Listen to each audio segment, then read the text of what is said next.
Hello दोस्तों, कैसे हैं आप लोग। उम्मीद है कि आप लोग अच्छे होंगे।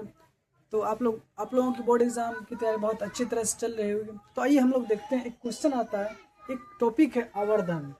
बहुत इजी है, इजी वे में समझेंगे। आवर्धन, देखिए आवर्धन होता क्या है।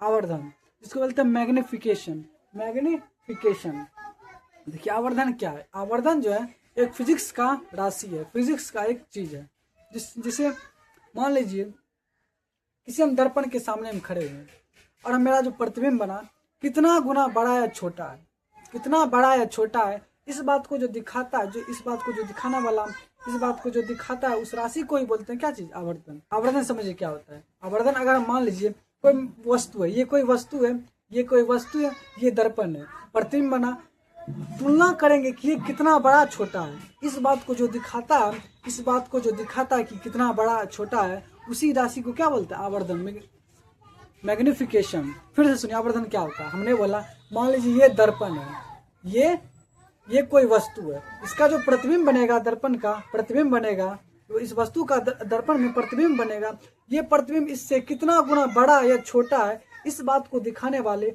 भौतिक राशि को क्या बोलते हैं, आवर्धन, मैग्निफिकेशन। सुनिए क्या बोला हमने बोला किसी वस्तु की तुलना में, किसी वस्तु की तुलना में, किसी वस्तु की तुलना में प्रतिबिंब, किसी वस्तु की तुलना में प्रतिबिंब कितना गुना बड़ा या छोटा बनता है, इस बात को दिखाने वाले भौतिक राशि को क्या बोलते हैं, आवर्धन। फिर से सुनिए, किसी वस्तु की तुलना में प्रतिबिंब कितना गुना बड़ा या छोटा बनता है, इस बात को दिखाने वाले भौतिक राशि को क्या बोलते हैं, आवर्धन।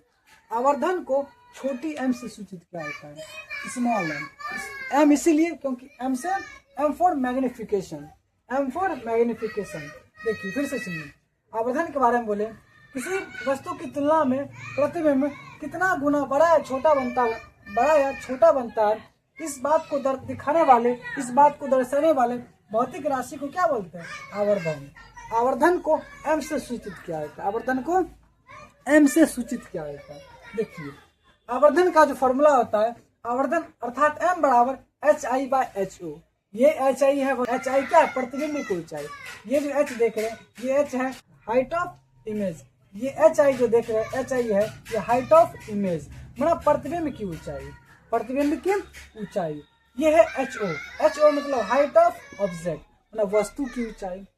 अगर आप लोग ये परिभाषा समझ में नहीं आता तो ये देखिए, ये और भाषा में ये देखिए HI मतलब HI क्या है, प्रतिबिंब की ऊंचाई, हाइट ऑफ इमेज। HO क्या है, हाइट ऑफ ऑब्जेक्ट। मतलब ये देखिए ये बटा, बटा मतलब होता है अनुपात, अनुपात। तो मेरा परिभाषा बन चुका है। तो बोलेंगे प्रतिबिंब की ऊंचाई और वस्तु की ऊंचाई के अनुपात को क्या बोलते हैं, आवर्धन। कितना आसान है। हमने बोला ये HI देखिए क्या है, HI है प्रतिबिंब की ऊंचाई, HI है प्रतिबिंब की ऊंचाई, HO है वस्तु की ऊंचाई। तो बोलेंगे प्रतिबिंब की ऊंचाई और वस्तु की ऊंचाई के अनुपात को क्या बोलते हैं, आवर्धन। एक बार फिर से सुनिए क्या बोला हमने। देखिए एम क्या है, आवर्धन। HI क्या, हाइट ऑफ इमेज मतलब वस्तु प्रतिबिंब की ऊंचाई। HO क्या है, HO मतलब हाइट ऑफ ऑब्जेक्ट। मतलब परिभाषा बन जाएगा कि प्रतिबिंब की ऊंचाई और वस्तु की ऊंचाई बटा मतलब अनुपात, के अनुपात को क्या बोलते हैं, आवर्धन। फिर से सुनिए आवर्धन के बारे में हमने क्या बोला। आवर्धन के बारे में बोले कि प्रतिबिंब की ऊंचाई और वस्तु की ऊंचाई के अनुपात को क्या बोलते हैं, आवर्धन। आवर्धन को एम से सूचित किया जाता है, एम फॉर मैग्निफिकेशन, इसलिए एम। देखिए एम, तो आवर्धन, देखिए आवर्धन हो गया, तो आवर्धन का फॉर्मूला हो जाएगा HI/HO। इससे ऑब्जेक्टिव कभी कभार पूछ दिया जाता है या फिर आवर्धन में पूछ दिया जाता है। अब देखिए आवर्धन का जो है कोई मात्रक नहीं होता, आवर्धन का कोई मात्रक नहीं होता। क्यों मात्रक नहीं होता, ये देखिए ये भी ऊंचाई है, ये भी ऊंचाई है, ऊंचाई अगर कट लेंगे कुछ नहीं बचेगा, ऊंचाई कट गया, मतलब बोलेंगे आवर्धन का कोई मात्रक नहीं होता। आवर्धन का नोट में हमने ऑलरेडी लिख दिए, नोट में लिखा है कि आवर्धन का कोई मात्रक नहीं होता, क्योंकि यह दो समान राशियों का अनुपात है, ये भी ऊंचाई ये भी ऊंचाई है, तो इसका अनुपात नहीं होगा। तो बोलेंगे देखिए आवर्धन का कोई मात्रक नहीं होता क्योंकि दो समान राशि का अनुपात है। और देखिए आवर्धन जो है दो टाइप का होता है, एक प्लस वाला, एक माइनस वाला।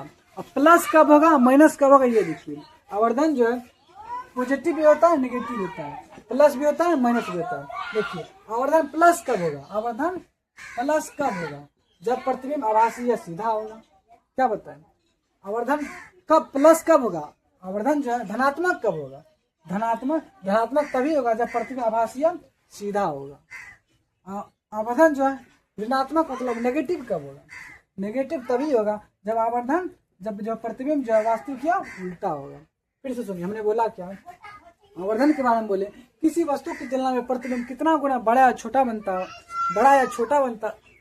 है, इस बात को दिखाने के लिए जिस भौतिक राशि का उपयोग किया जाता है उसी को क्या बोलते हैं, आवर्धन। आवर्धन को m से सूचित किया जाता है, कैपिटल स्मॉल m, आवर्धन को स्मॉल m से सूचित किया जाता है। ये देखिए स्मॉल m, देखिए अर्थात हो जाएगा m बराबर HI/HU। HI है हाइट ऑफ इमेज, HU है हाइट ऑफ ऑब्जेक्ट। मतलब हाइट ऑफ इमेज मतलब प्रतिबिंब की ऊंचाई, हाइट ऑफ ऑब्जेक्ट मतलब वस्तु की ऊंचाई। तो बोलेंगे दूसरे शब्दों में आवर्धन का परिभाषा बोलेंगे प्रतिबिंब की ऊंचाई, ये HI है प्रतिबिंब की ऊंचाई, HI है प्रतिबिंब की ऊंचाई। तो बोलेंगे प्रतिबिंब की ऊंचाई और वस्तु की ऊंचाई के अनुपात को क्या बोलेंगे, आवर्धन। बटा मतलब होता है अनुपात। इसके बाद बताएं कि आवर्धन का कोई मात्रक नहीं होता, आवर्धन का कोई मात्रक नहीं होता है क्योंकि अब दो समान राशियों का अनुपात है, इसलिए आवर्धन का कोई मात्रक नहीं होता है। उसके बाद एक है कि आवर्धन प्लस कब होता है, माइनस कब होता है। आवर्धन प्लस तभी होगा जब प्रतिबिंब जो आभासी है सीधा होगा। आवर्धन माइनस कब होगा, आवर्धन माइनस ऋणात्मक तभी होगा जब प्रतिबिंब उल्टा या वास्तविक होगा। जैसे कि हम लोगों ने पढ़ा था कि आवर्धन जो है समतल दर्पण का आवर्धन, समतल दर्पण का आवर्धन